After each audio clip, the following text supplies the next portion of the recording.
everybody, and welcome. I'm Linda Rodriguez, and this is Small Biz Spotlight 210. Thank you so much for joining me again. And if you're new to me, what I'm trying to do with this channel is exactly what it says in the title, is to put a spotlight on some small businesses here in San Antonio.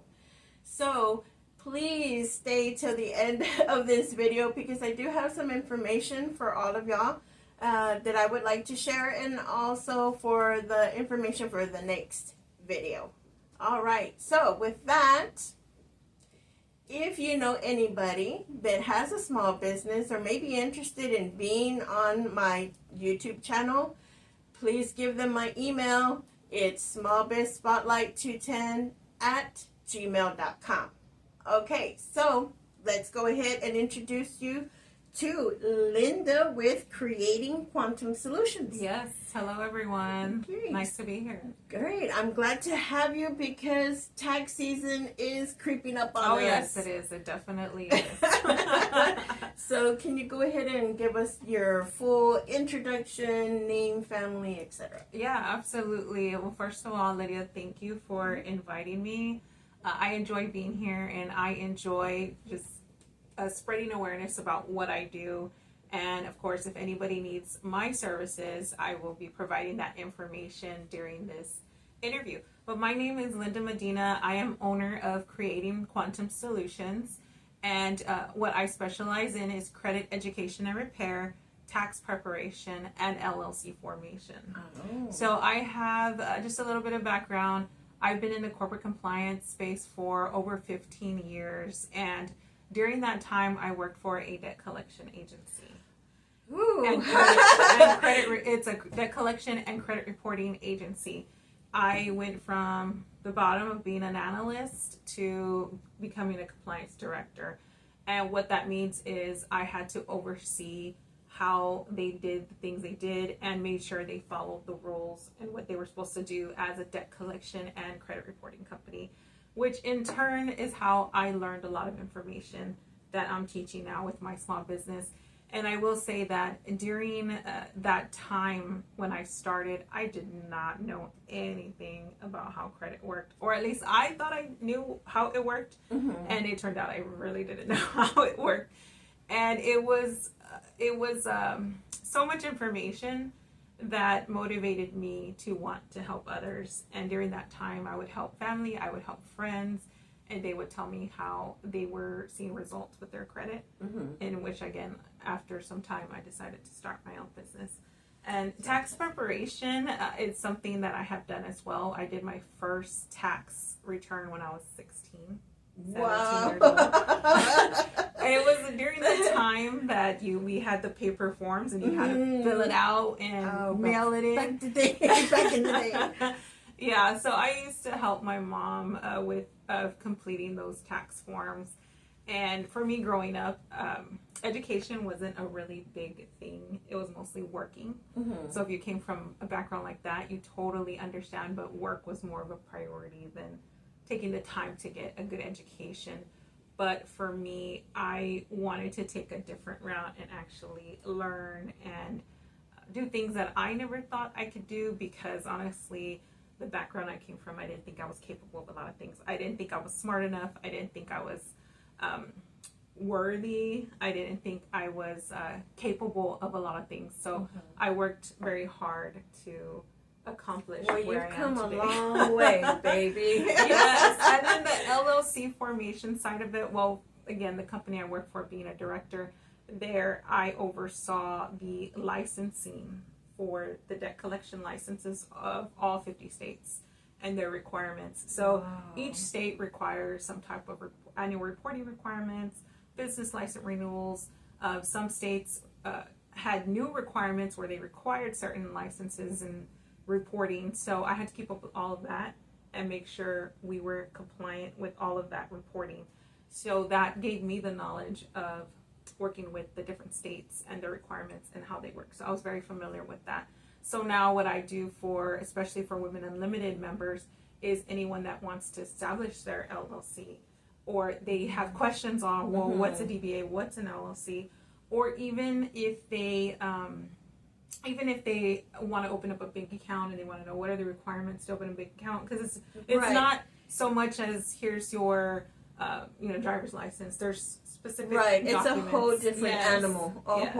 And believe me, if anybody's interested in all of that, it's a lot of information. Don't let that stop you. Reach out, especially to Linda, now that we know that she'll help you with all of that, because definitely you need somebody to guide you. Yeah, and I'm also helping someone right now convert their entity from one state to the state of Texas. And there's a little bit of, like, you really have to understand what you're doing, because you can, if you move states, you can still do business in that state if you want to and move your main jurisdiction to Texas, or you can dissolve your business in one state, but first you want to make sure that it's established in Texas, and you can move that history over, or you can start brand new. So there's a few options there. It's not cut and dry, but I can guide you through that. I can advise you through that and teach you how to do it yourself, or if you want me to do it, I can definitely do that for you. That's where my services come in. Yeah. Okay, but let's backtrack through all of that. Are you from San Antonio? Born and raised? Yes, I'm born and raised in San Antonio. I've been here all my life. I really haven't been anywhere else. When people ask me, I'm like, I'm kind of boring. I'm from here. San Antonio's not boring. Born and raised in San Antonio myself. Okay, so high school and everything, was math one of your good subjects? Did you like math? Actually, I did like math. Math and chemistry were my favorite subjects, because I really liked having these problems. And I want to say particularly like algebra or things like that. I didn't like the math with all the graphs and things. I did not like that one bit. But I got I guess I got excited out of working those long problems and solving them. Oh. And it was that feeling of doing that kept me wanting to do more problems. The solving. Yes, the solving of the problems. And then chemistry, whenever I would have formulas that I needed to solve or combine, I really enjoyed doing that. I loved breaking it down. I loved figuring out the problems. So, like you said, you just started working, so you didn't go to an actual school to learn taxes and all of that. You learned by experience? Yeah, experience. So, like I said, I did my first tax return when I was about 16 or 17. And the IRS provides a lot of information, and I'm just one of those people that I'm very resourceful. I do a lot of research. I mean, there's stacks like this, and it seems like every year something changes. There's thousands and thousands of pages. Now, I did, after I graduated high school, which was a journey in itself, I got my bachelor's degree in criminal justice from UTSA. Oh. And then I went on to get my master's degree from Our Lady of the Lake. And then a couple years ago, I got a second master's degree from St. Mary's School of Law, Master of Jurisprudence. Wow. It's a new program that they have where you don't have to go the full 5-6 years to be an attorney or get the JD like what attorneys have. It's a tailored program, and the program I did was for compliance, risk, and business law. And I did that because the company I was working for, I also handled a lot of the complaints, the legal complaints that we would get. So I was a liaison between the attorneys, and whenever there was settlements and lawsuits, I did that. Wow, Linda. So all that experience. For someone who thought that they weren't smart enough or worthy enough, girl, you got the initials at the end of your name. You know what? That's why I love a lot of my clients. They are like, I see myself in them, and I really try to pull them out and say, you can do this. Because at the same time, I used to be a single mom. I got a divorce that left me $30,000 in credit card debt. I had to get out of that. I almost lost my house. There were so many things that I went through, but I managed to find a way on my own. And a lot of things in life for me have been on my own, having to figure I don't have a big family. I don't have a lot of support or people just wanting to help me. Like, it's just me, trying to figure out things for me. Now I have a supportive husband, a new husband, and we have a 2-year-old, and I have 2 teenagers, 16 and 17. So there's a huge age gap, but it's been very supportive. He's been very supportive and on this journey with me. A good support system. Yeah. I'm so happy to hear that. But a lot of that experience came from everything I do and how I continue to stay on top. Being in the compliance space, my job is to stay on top of changing rules. So it only fits. And then I haven't told a lot of people this, but now everybody's going to know. In the background, I actually just started working on my CPA license. So I'm actually taking those requirements to sit for the exam. So I'm excited about that. Yeah. So yes, we'll be rooting for you. Yes, absolutely. That's amazing. On top of all the education you already have, to have this on top, it's just like the cherry on top. Right. Of what you're doing here. Yeah, and it's for me. I feel like anybody can do anything with determination, discipline, and whatever it is they want to do. But education for me has been a big deal because no one in my family had a high school diploma or college degree. And that has to do a lot of why I didn't think I could get it, because nobody would ever talk about finishing what's school. next. Yeah. Everybody always talked about, well, you just got to work and get a job and work until you're like 60 or 70.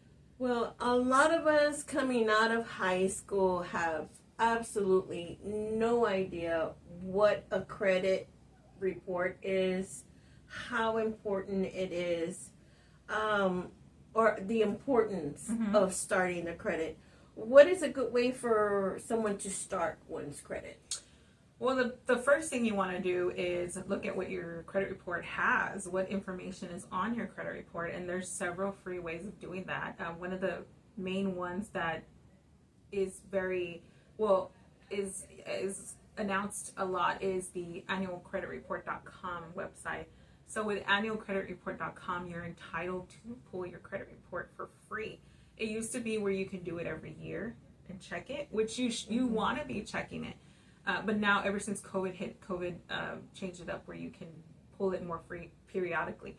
The only thing is that you have to pull each one. There's 3 major bureaus: TransUnion, Equifax, and Experian. Yeah. And you have to pull each one to look at what each one has, because companies don't always report to all 3 bureaus. They might report to 2, they might report to 1, and they're not always required to report to all 3.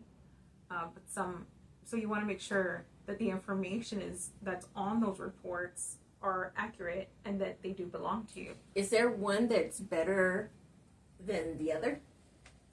I wouldn't say there's one better than the other. They all contain information. A lot of them that I see that is used more frequently is TransUnion. Sometimes that'll have more information than the other 2. Sometimes Experian might have information than the other 2. But you want to look at all 3 and see what's on there and make sure that the information on there belongs to you. If you have old information, old addresses, old names, you want to clean that up. There's a dispute process that you can do. When you go into annualcreditreport.com and you pull your reports from the bureaus, you have the option to let them know if there's information that doesn't belong to you, or there's information that's outdated. You have a right to get all that old information removed.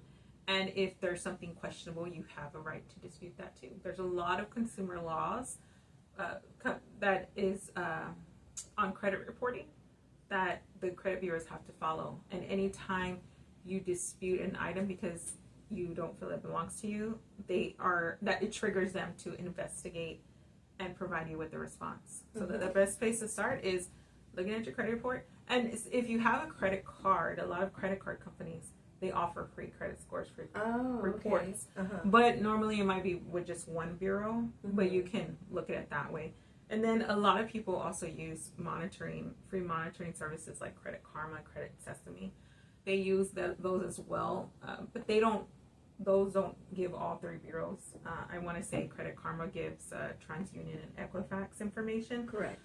But there's also different scoring models. Your scores are not going to be the same. I mean, there's just so much. Right. That's how come I asked, like, is there one better than the other? Oh, okay. Because when I go onto mine, it gives me, but they're different numbers. And I'm like, which one do I listen to? what you're talking about there is scoring models. So there's different scoring models. There's the FICO score, there's the Vantage score, and then there's multiple FICO scores, and then there's multiple Vantage scores. So you are going to see a variation of numbers, but if you're looking, depending on what you're applying for, mortgage companies use FICO scores, and they use a certain level, a certain model of FICO scoring.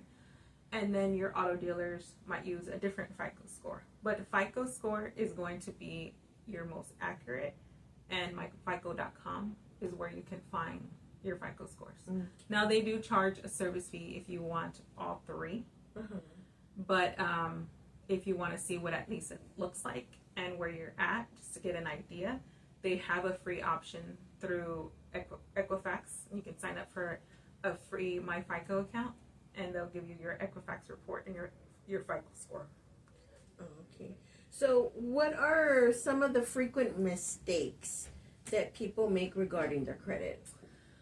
One of the frequent mistakes that I see often is when people max out their credit card and they make the minimum payment, and they're wondering, well, why is my credit still low? Why is my credit not going up if I'm making the payments on it? I'm paying on time. I haven't missed a payment. And the reason is because if you continue to keep your card at a max level, then there's certain factors that contribute to your score. And one of those factors is your usage. So if you have a $500 credit limit credit card and you use up $499, it's going to have an impact on your score, and that impact is 30% of your score. Wow. So that's a big, your payment history is 35% of your score, and your usage is 30% of your score. So 65% of your score has to do with, are you making payments on time, and how much are you using? Are you using it responsibly? Are you keeping an ongoing high amount of usage on it, or is it paid off and you're using it here and there? Because what I recently learned is that you don't have to use your credit card in order to get a credit report. Like, just having an account open helps. You can have an account open, but if you don't have any activity on that account for quite some time, and it depends on the company, they can end up closing your account. So you want to be able to use your account. And what I tell people is, when you have those major credit cards, use them like your debit card. But sometimes people have the problem of going back and paying it. Like, with the debit card, you use it, it comes out of your bank. Right. With the credit card, you got to make sure you pay what you use immediately. Now, sometimes people do it the same day at the end of the day. Sometimes they do it at the end of the week, or sometimes they schedule it before the end of the month. And normally, what you want to do is pay it before, if you're going to pay it at the end of the month, pay it before your statement due date, because anything after that is what's going to be reported on your credit report. So if you max out your card and you pay it before the statement due date, if your card is $500, you max it out, but you pay that $500 before the statement due date, then zero will be reported on your credit report. So you can max it out, you just want to pay it off before the due date. Or if you pay half or 80% of it, that 20% will be reported on your credit report. Okay, good. That was going to be my next question. So, because like sometimes you use a credit card because you don't have the money right then and there. So when you don't have to wait for your bill, you can pay for it before. But if you wait for your bill, don't pay the minimum. What would you recommend would be the amount in order to... Okay. Because, okay, if you buy something for $100, right? and you wait for the statement, and you only pay the minimum, it's gonna take you like 6 months before you can even pay that Right, $100. How much should we be paying over the minimum amount required? So in a perfect world, it would be paying what you used. Mm-hmm. It would be paying what you use. And now credit card companies are required to be better transparent. So when you get your statements, you see if you pay the minimum, this is how much it's going to take you to pay it off. If you pay this much, this is how much it's going to take you to pay it off. I don't know if you've seen that section on the credit card. Sometimes. or you just throw it away. It's just like, okay, I know. But you really want to understand what is your statement due? What is your statement date? And it's on the statement. What's your statement date? And then it's going to say what's your due date. So those are two different things. When you you can always put if you're able to, and I'm being realistic because we can't always pay it off, right? And like you said, sometimes we use it because we don't have it, and a lot of people do that. But you have to be very mindful of that you don't overspend to where you can't pay it back completely. Mm-hmm. Now let's say like you said, you used $100 and you're going to make the payment. Well, what would it be? You'd want to pay that $100 off, but if you can, put as much as you can over the minimum payment to get that down. Break it up in 2, break it up in 3, however you can, and pay it over that. So you don't have that lingering balance going over month to month. Because a piece of gum that was, $1 winds up being now, 10. It will give you a payment history, but how you use your money, it goes into the algorithm of how your credit score, what produces your credit score, and like I said, the payment history, your credit usage, your credit mix, which is the variations of credit you have. Like, do you have a credit card? Have you had a loan? Student loans, automobile, mortgage. Lenders like to look that you're able to manage different types of loans or credit. They like to look at that, and if you had a good history with all of them, then the risk of them lending you money is lowered. That's a lot to think about. It is, but that's what I'm here for. That's what I'm here for. Right. So on your Facebook, and I think you had mentioned it in your introduction, you actually educate. Right. So that is one of the things that I love to do when somebody comes into my program. It's not about me just... People get the conception of the preconception of credit repair company. Oh, I'm just going to delete all of these credit negative items from your report and boom, we're done. No. If you hear people or credit repair companies say, oh, I'll get this wiped out in 30 days, 45 days, that's actually not a best practice tactic. It's not a good tactic because you cannot, as a credit repair company, by law, you can never guarantee results. And you can never guarantee that you're going to go in and delete, and you can never guarantee that you're actually going to improve the credit score. Right. Now, doing things a certain way and handling your credit and management a good way may help improve, and from what I've seen, does help improve your credit score. But it is a process. It does take time. Just like other things in life, we gain weight or things like that, and it takes time to lose it. We can't lose it. Right. I wish. It's the same thing. If we're working on saving up for a home or saving up for a car, it's a process. It takes time. And what I like to do is, first thing I like to do is do a credit analysis with my clients. I pull their credit report and we talk about, I go through the credit report with them. I tell them, this is what your credit report looks like. This is the information that's on your credit report. These are the things that you want to look at. These are the things you want to look out for.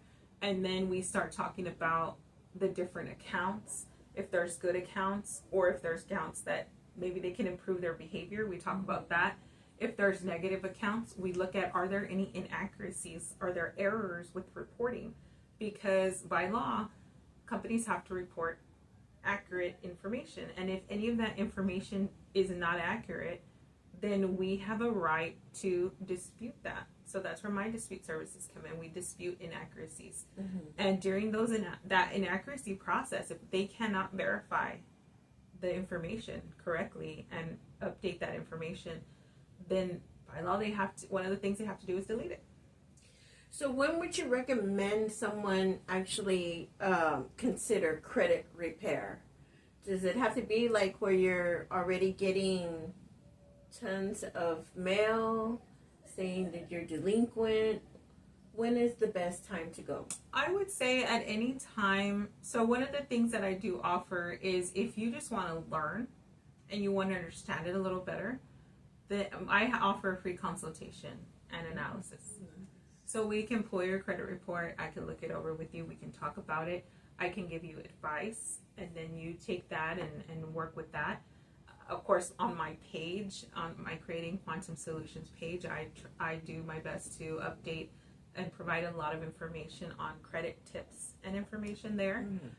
The CFPB, Consumer Financial Protection Bureau, if you have time, has lots of information on there when it comes to credit reporting, and they also have sample dispute letters there as well. Oh, that nice. that consumers can use. There's not a lot of people know that, and not a lot of people have the research or time to do that. Right. But I can give you that information, and I don't mind giving free information. I want people to learn how to do it themselves, but I understand a lot of people are like, I'll learn and I want to learn, but I don't have the time. And that's the language that they use, the language that they use too, is just so confusing. Yes. And I don't understand a lot of the things like herein and this means, and it's a lot. So yeah, and the information can be very confusing, especially if you're not familiar with it. Mm-hmm. And me being in the industry for so long, sometimes I still get frustrated. I'm like, why would they say this and not this, or just be clear? And why do they make things so complicated? So I totally understand. But a lot of information out there is free. Anybody can repair their credit on their own. But like I said, it just takes the research and time. A lot, and some people, I've had people that are like, hey, just tell me what to do, mm-hmm. or can you give me advice? I'll give them advice. And then there's people who are like, maybe they have one negative account, maybe they have 3, 4, 5. I've had people with 100 pages of stuff, and we've had to go through everything. Uh-huh. And I had to reel them in and say, you should not have 500 inquiries, 1 year. I'm being dramatic. But, there's just so many things that people get carried away with credit, or they apply for credit online and they don't get approved, and then they go in person and apply. If you get denied, you get denied. You want to be comfortable with where you are, and that means knowing what your credit looks like and understanding that a lot of companies, if you have anything under 620 or under, it's very risky. Mm-hmm. The companies, most likely, it's going to be a little chance of you getting approved, unless there's companies that, some companies, and again, it may take a little bit of research to see what companies are okay approving the lower scores. And there are some companies out there. There's also credit builder cards. There's a lot of things out there, but again, it takes a lot of research. What is the average credit score, and what is a really good credit score? Well, I've seen Experian, something I had read with Experian a while back. They talked about the average credit score of 680, but that's within the whole U.S., because from what I've seen, a lot of people average that I've worked with are in the 500s. Are in the 500s.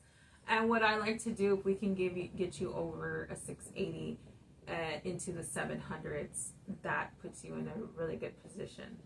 So when you do need credit, you have that available to you.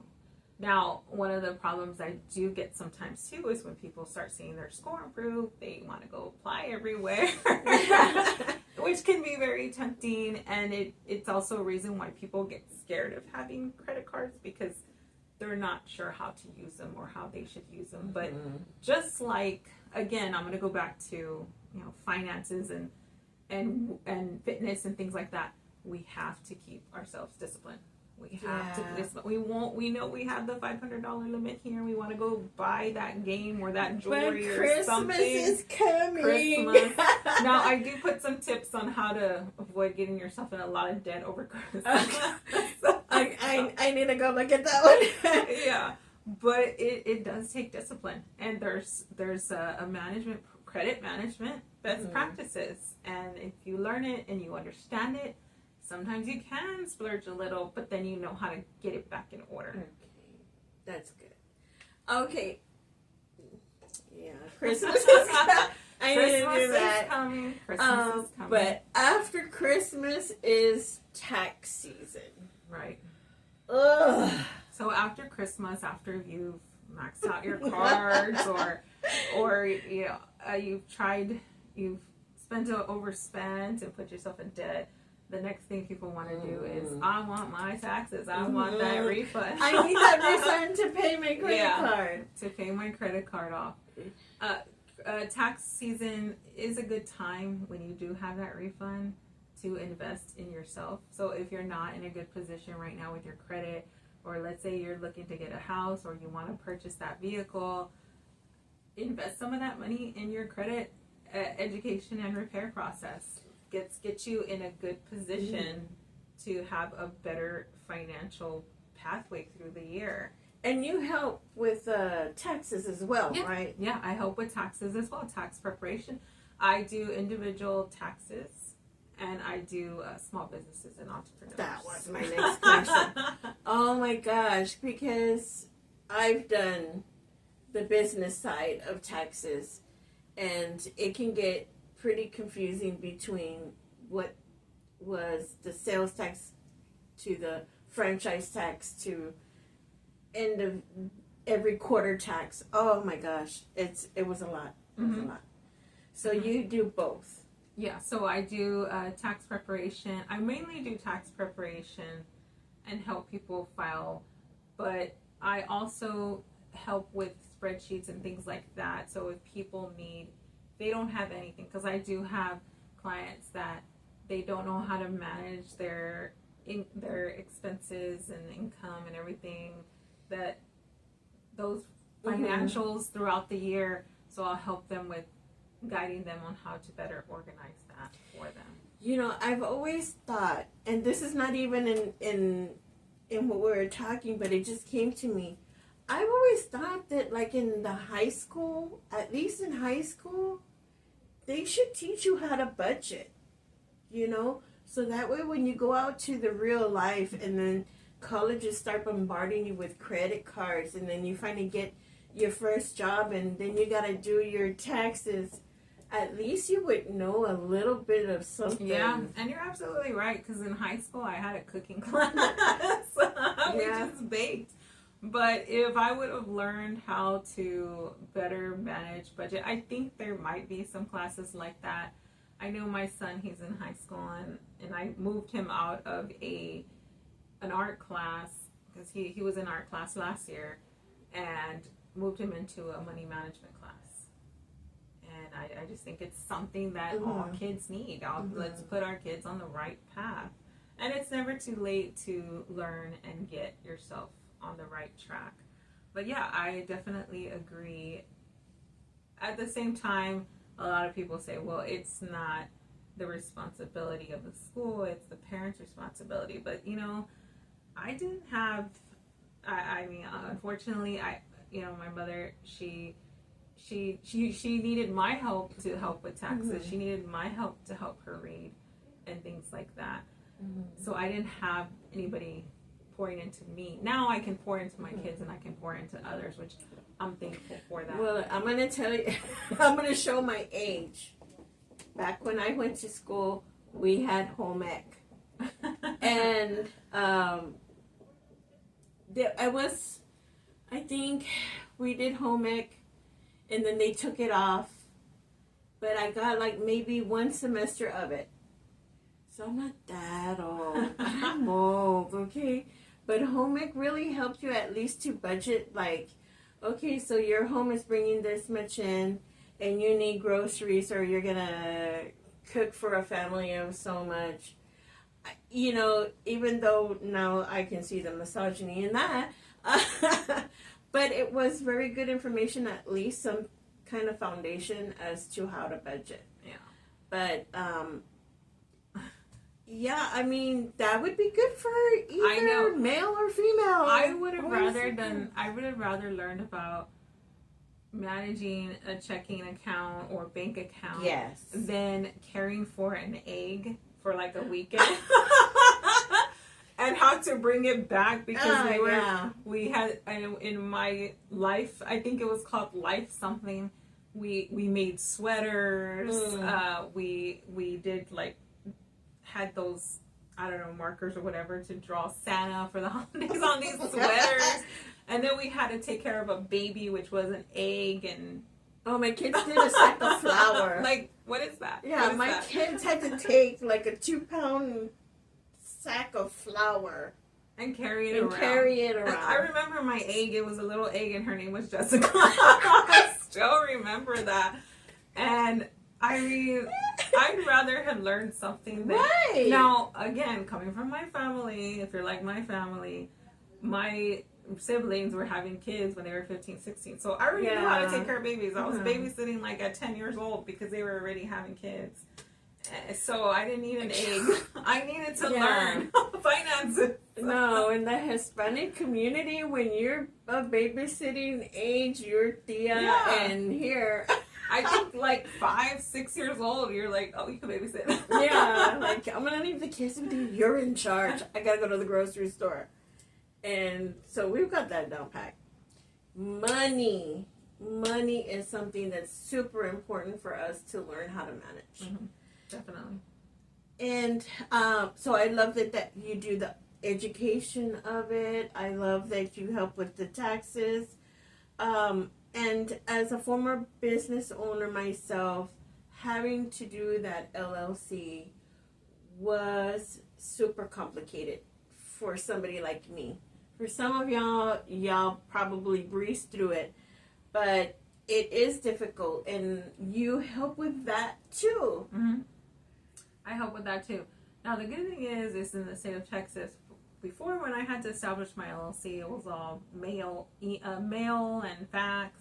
Now they have a SOS upload where you can go in and you can file your information easily as long as you have an account. So I help with that too. I help you set up an account with the SOS Secretary of State, and then I can guide you through the process. Or again, if you want me to do it for you, I can do it for you. Because I know they have the stuff online. They have the website. They have that portal thing or whatever. But I had a really hard time navigating it. Yeah, because you got to find what form do you need to file. And then the forms, they'll have some instructions on there, and they'll refer to this or that, and you have to know where to go. And then not always the facts, the frequently asked questions have what you're looking for. So yeah, it could be a little bit challenging to navigate. But yes, I make it really easy to file your LLC. And I don't charge like $800,000 for it either. Which is an arm and a leg, because the state filing fee to file your LLC is $300. Unless you have a waiver because of a military status, you can get that waived. But other than that, $300. And as a new business owner, a new entrepreneur, they might not always have that money to get started. Right. So when you're charging $300 for state filing fee and on top of another service fee of like $1,000, $1,200. Yeah, and you have to have all that done before you can even start running. Yeah. So that is great. I'm so glad that you offer that, because it is not easy. Yeah, and I also guide on, I do provide a compliance checklist, which tells you, okay, here's your LLC information. Make sure you keep your Secretary of State account information in case you need it. I provide dates as far as when the annual reports are due, because once you have a LLC, you have some annual reporting requirements.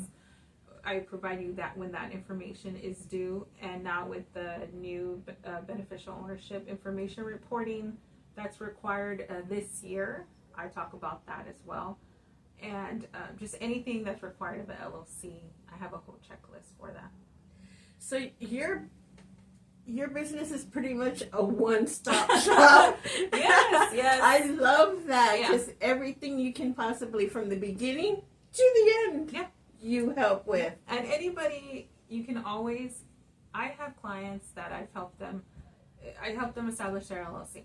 Now, I can help you with your annual reporting, and I send out reminders like, hey, your annual reporting is going to be due soon. If you want me to do that for you, of course I can do that. Or if you want to do it yourself. Because some people might say, oh, well, yeah, it's easy for me to do it. That's perfectly fine. But yeah, a one-stop shop. And I always have clients, even if they're at a dealership and they have a question on credit, they'll text me and say, hey, what do you think about this? So I like to be that person in your back pocket where I that love resource. that. I like to be Yeah. that resource for you because I am a small business owner, and a lot of things that I've learned and built within my business, I've done a lot of it myself because sometimes you just can't find a lot of support or people that are willing to uplift you and support you. Exactly. Sometimes you try and find a mentor business.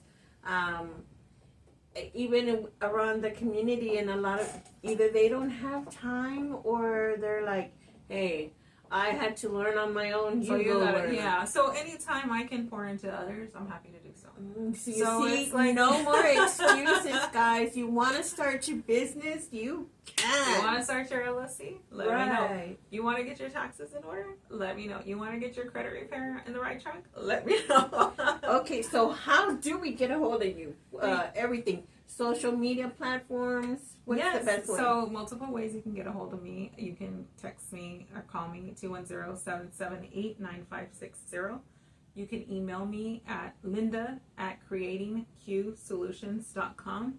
You can find me on Facebook, Creating Quantum Solutions, or also my professional mode Facebook page under Linda Medina. And I'm also a board member for Women Unlimited. I'm in there as well. So if you don't know what that is, you should follow as well. But those are all the places that you can find me. So email linda@creatingquantumsolutions.com. Phone number 210-778-9560. Social media, Creating Quantum Solutions. And as always, guys, if you didn't get that, I will have it in the description box, no problem. And I probably already put her email down here on the screen for all of y'all. Please go ahead and get a hold of Linda. Yeah. One-stop shop. I do offer free consultations. Yes. So there's really, if you want to just learn more about me, learn more what I do, schedule an appointment for a free consultation and let's talk about it and see if I'm the right person that you need to help you get where you need to go. It's a win-win. Yeah. It's a win-win. You got nothing to lose. Yeah. And I'm okay if they decide that I'm not, my services are not, I'm totally fine with that. It's no hard feelings, and I always understand. But I'm okay with that. But I'm always here. That's what. Thank you, Linda, for all of this. This was so great. I'm so glad that you agreed to come on here. Thank you for having me. I appreciate it. Thank you so much. Okay, so another great episode. I love this. Thank you so much for staying to the end of the video. I really, really appreciate it. But you know what can help me? You really want to help me, please? Give me a like and a subscribe. And again, if you know somebody or you yourself have a small business and would like a spotlight on your small business, contact me. Email me at smallbizspotlight210@gmail.com. I will also have that in the description box. Okay, so next week episode is another Women Unlimited. Yes.